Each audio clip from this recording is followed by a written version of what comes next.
गाझामधलं युद्ध आता संपलं पाहिजे आणि इस्रायलनं आंतरराष्ट्रीय कायद्याचं पालन केलं पाहिजे असं सांगत ब्रिटन, फ्रान्स आणि अनेक युरोपीय राष्ट्रांसह 25 देशांनी संयुक्त निवेदन प्रसिद्ध केलं.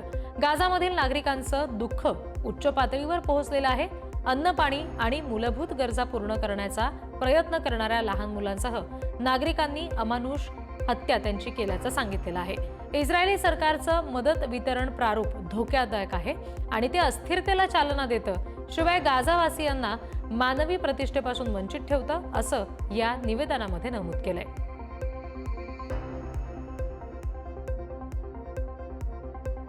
चीनला शह देण्यासाठी लडाखमध्ये भारतानं मास्टर स्ट्रोक मारलेला आहे. डीबीओला जोडणारा पर्यायी मार्ग पुढच्या वर्षी सज्ज होणार आहे. भारत आणि चीनी सैनिकांमध्ये गलवान खोऱ्यामध्ये संघर्ष झाला होता. त्यानंतर चीनच्या प्रत्येक हालचालीवर करडी नजर ठेवत भारतानं सीमेवर पायाभूत सुविधांच्या निर्मितीचा वेग प्रचंड वाढवलाय. चीनी सैन्याच्या टेहळणीपासून पूर्णपणे सुरक्षित असलेल्या लडाखमधील दौलत बेग ओल्डी या सामरिकदृष्ट्या अत्यंत महत्त्वाच्या क्षेत्राला जोडणारा पर्यायी मार्ग सज्ज होणार आहे. या नव्या रस्त्यामुळे भारतीय लष्कराला सैन्य आणि रसद पुरवठा अधिक वेगानं आणि सुरक्षितपणे करता येणार आहे.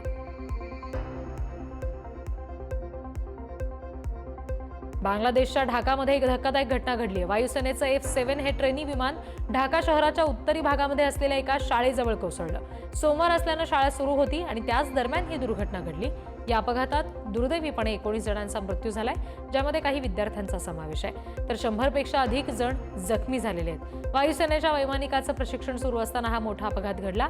यामध्ये वैमानिकाचाही मृत्यू झाल्याची माहिती आहे.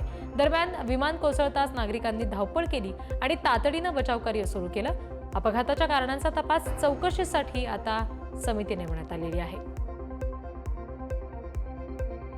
इंडोनेशियातील सुमात्रा बेटावरील जंगल आणि पीटलँडमध्ये लागलेल्या आगीमुळे मलेशियात धूर पसरला. रियाऊ प्रांतामध्ये अनेक मोठ्या भागात प्रमाणामध्ये धुराचे लोट पसरले आणि त्यामुळे काही परिसर अक्षरशः धुरात हरवून गेला. अजूनही काही भागातील आगी नियंत्रणात आणण्यात यश आलेलं नाही. कोरड्या हवामान आणि जोरदार वाऱ्यामुळे गेल्या काही दिवसांमध्ये आगीनं अधिक क्षेत्र व्यापलंय. रोखान हिलीर आणि रोखान हुलू जिल्ह्यांमध्ये 46 हेक्टर जंगल भस्मसात झालं. यामुळे 1 किलोमीटरपेक्षा जास्त अंतरावरची दृश्यमानता सुद्धा कमी झाल्याचं चित्र पाहायला मिळालं.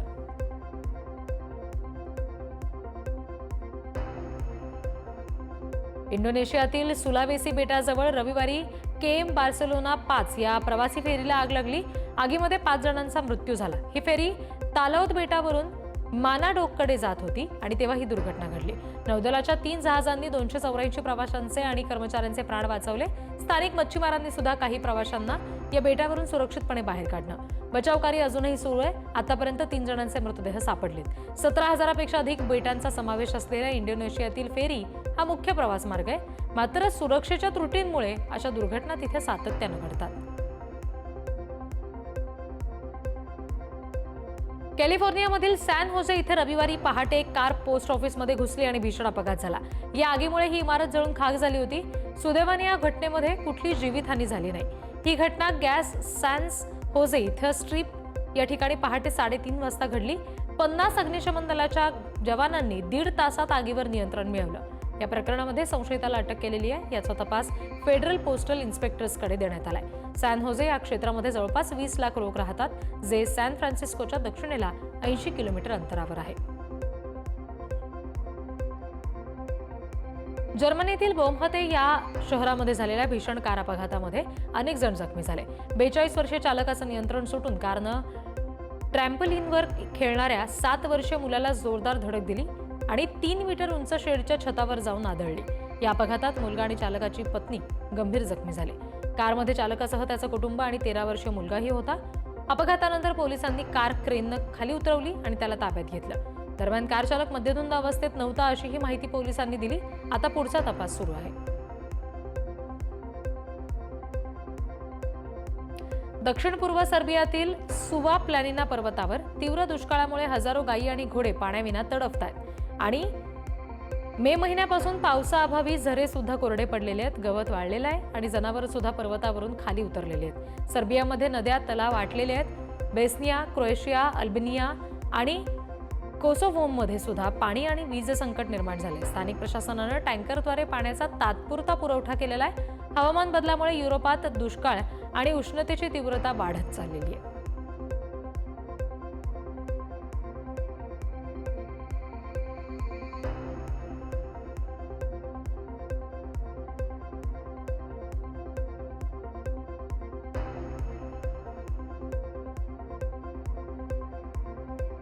रशियाच्या कामचटका प्रायद्वीप जवळ रविवारी 7.4 तीव्रतेचा भूकंप झाला. या मोठ्या भूकंपाआधी आणि नंतर 4 लहान भूकंप सुद्धा जाणवले.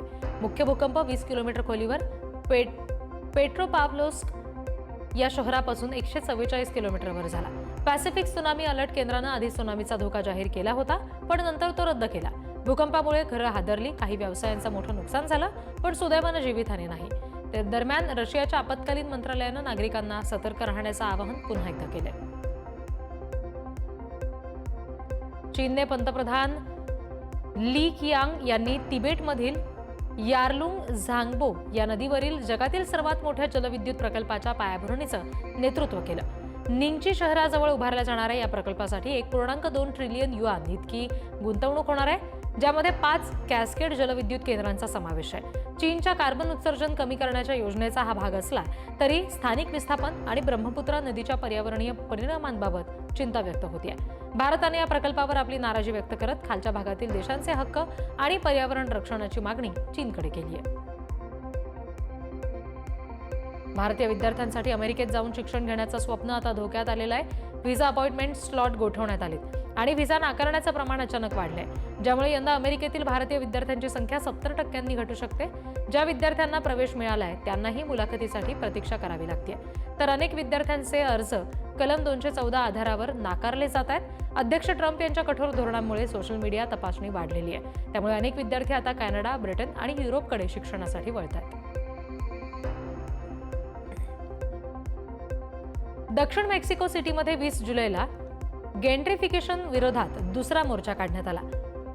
2026 फिफा विश्वचषकाच्या पार्श्वभूमीवर स्थानिक आदिवासी, तरुण आणि इतर गटांनी रिअल इस्टेट सट्टेबाजी, पर्यावरणीय नुकसान आणि जबरदस्तीच्या बेदखलीविरोधात आवाज उठवला. कार्यकर्ते सर्जिओ जुआरिकोआ यांच्या नेतृत्वात व्हर्जिन मरी ऑफ जुआरेस या गेंट्रिफिकेशन विरोधात पोस्टरसह मोर्चा काढला गेला. तात्पुरत्या अपार्टमेंटमुळे प्रभावित झालेल्या रहिवाशांना लढणारा 06600 हा स्थानिक गट आहे आणि त्यामुळे निदर्शकांवर आता कारवाई होण्याची भीती व्यक्त होतीये. खालिस्तानी दहशतवादी नेता गुरपतवंत सिंग पन्नू याने 15 ऑगस्टला वॉशिंग्टन डीसीतील भारतीय दूतावासाबाहेर खलिस्तान स्वतंत्र रॅलीची घोषणा केली. एका व्हिडिओमध्ये पन्नूनं भारतीय ध्वज जाळण्याची धमकी दिली असून भारताचा नाश होईल अशी भाषा केली. पन्नूने हा दिवस शीख धर्माचा नाही असं म्हणत 1984च्या हत्याकांडाचा उल्लेख करत तिरंग्याविरोधात जहर उकाळलं आणि 2 दिवसांनी खलिस्तानसाठी जनमत चाचणी घेण्याची घोषणा झालेली आहे. यापूर्वी अशा चाचण्या अमेरिका, कॅनडा या ठिकाणी झाल्या होत्या.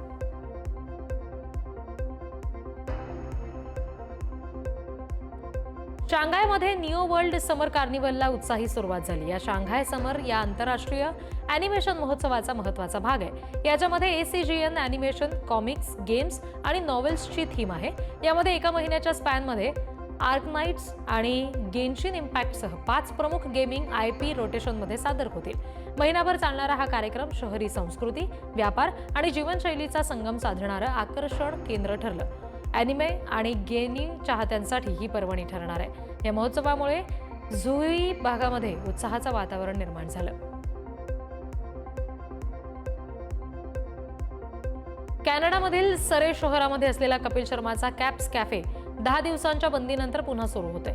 7 जुलैला उद्घाटन झाल्यानंतर 2 दिवसांनी म्हणजे 9 जुलैला कॅफेवर दहशतवादी संघटनेनं 9 राऊंड गोळीबार केला होता आणि त्यानंतर सुरक्षेच्या कारणानं कॅफे बंद केला. दरम्यान आता हा कॅफे पुन्हा सुरू करण्यात आल्याची माहिती कॅफेच्या Instagram पेजवरून दिली गेली आहे. कपिल शर्माचा कॅफे आता दररोज सकाळी 8 ते रात्री 10 पर्यंत सुरू राहणार आहे. गोळीबार प्रकरणाचा तपास सुरू असून कॅफेच्या परिसरात कडक पोलीस बंदोबस्त सुद्धा ठेवला गेलाय. आसामच्या गुवाहाटीमध्ये मुसळधार पावसानं हजेरी लावली होती. पावसामुळे शहरातील अनेक भागात पाणी साचलं. शिवाय रस्त्यांना तलावाचं स्वरूप आलंय. रस्ते जलमय झाल्यानं वाहतूक कोंडी झाली होती. पाण्यातून वाट काढताना नागरिकांसह वाहन चालकांना कसरत करावी लागली. गुवाहाटीत झालेल्या मुसळधार पावसामुळे शहरातील जनजीवन विस्कळीत झालंय. तर आसामसह उत्तरेकडील अनेक राज्यांमध्ये काही दिवसांपासून मुसळधार पावसाच्या सरी कोसळत आहेत, त्यामुळे अनेक भागात पाणी साचलं होतं. हिमाचल प्रदेशात अनेक ठिकाणी भूस्खलन झाले. अशीच घटना कांगडा जिल्ह्यातल्या चक्की नदीवर असलेल्या रेल्वे पुलावर घडली. जम्मू कन्याकुमारी रेल्वे मार्गावर वसलेल्या या पुलाचा पाण्याच्या प्रवाहामध्ये खालचा पाया वाहून गेला आणि त्याचवेळी पुलावरून हजारो प्रवाशांनी भरलेली रेल्वे गाडी जात होती. सुदैवानं मोठा अनर्थ टळला, मात्र पुलाच्या खालच्या भागातील माती पूर्णपणे ढासळली. दरम्यान भूस्खलनामुळे पुलाचं अस्तित्व धोक्यात आलेलं आहे. तातडीनं दुरुस्ती व्हावी असं म्हटलं गेलं आणि ते काम सुद्धा सुरू झालेलं आहे. उपराष्ट्रपती जगदीप धनखड यांनी अचानक राजीनामा दिल्यानंतर विरोधकांकडून प्रश्न उपस्थित केले जात आहेत. या अनपेक्षित राजीनाम्यामध्ये जे दिसत आहे त्यापेक्षा बरंच काही आहे. पंतप्रधान मोदींनी धनखड यांना मत बदलण्यास राजी करावं, हे राष्ट्रीय हिताचं असेल. विशेषतः शेतकरी समुदायाला खूप दिलासा मिळेल असं मत काँग्रेसचे सरचिटणीस जयराम रमेश यांनी एका पोस्टमधून व्यक्त केलं. काल संध्याकाळपर्यंत मी त्यांच्यासोबत इतर अनेक खासदारांसोबत होतो. संध्याकाळी मी त्यांच्याशी फोनवर बोललो असंही जयराम रमेश यांनी म्हटलं. काँग्रेसचे नेते आणि संसदेतील विरोधी पक्षनेते राहुल गांधी यांच्या विरुद्ध वाराणसी न्यायालयामध्ये खटला दाखल करण्यात येणार आहे. अमेरिकेमध्ये शीखांवर व्यक्त केलेल्या वक्तव्यासंदर्भातील तिलमापूरचे माजी प्रमुख नागेश्वर मिश्रांची याचिका मंजूर करण्यात आली. राहुल गांधींवर अमेरिकेमध्ये शीखांविरुद्ध प्रक्षोभक भाषण दिल्याचा आरोप आहे. वाराणसीच्या मुख्य न्यायदंडाधिकारी आणि न्यायालयानं मागच्या वर्षी 28 नोव्हेंबर रोजी त्यांची याचिका फेटाळून लावली होती. त्यानंतर त्यांनी MP-MLA न्यायालयामध्ये विशेष याचिका दाखल केली, जी न्यायालयानं स्वीकारली आहे.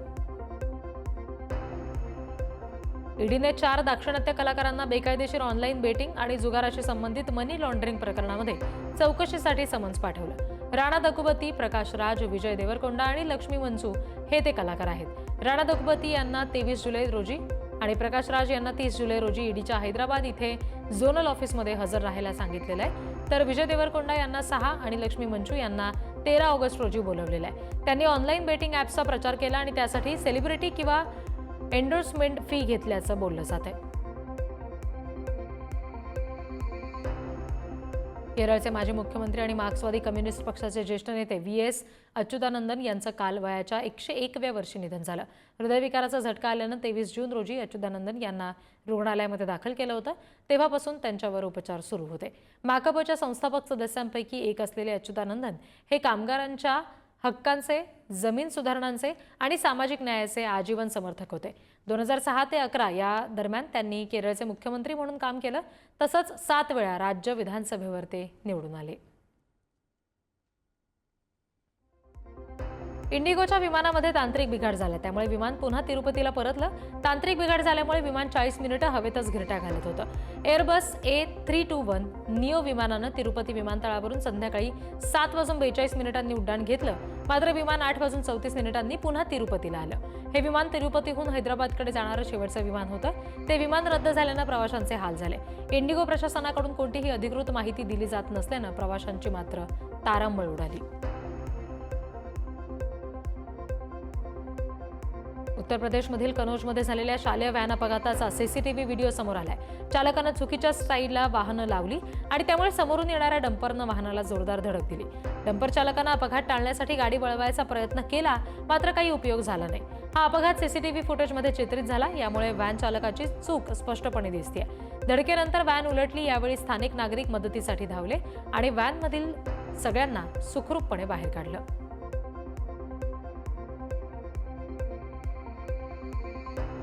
अहमदाबाद जिल्ह्यातील साणंद इथे ग्लेड गोल्फ रिसॉर्टमध्ये एका हाय प्रोफाईल दारू पार्टीवर पोलिसांनी छापा टाकला. यावेळी 13 तरुण आणि 26 तरुणींना मद्यधुंद अवस्थेत पकडलं गेलं.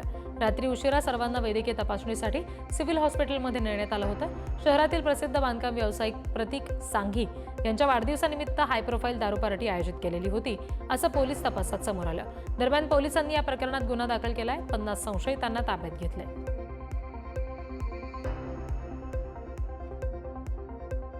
Thank you.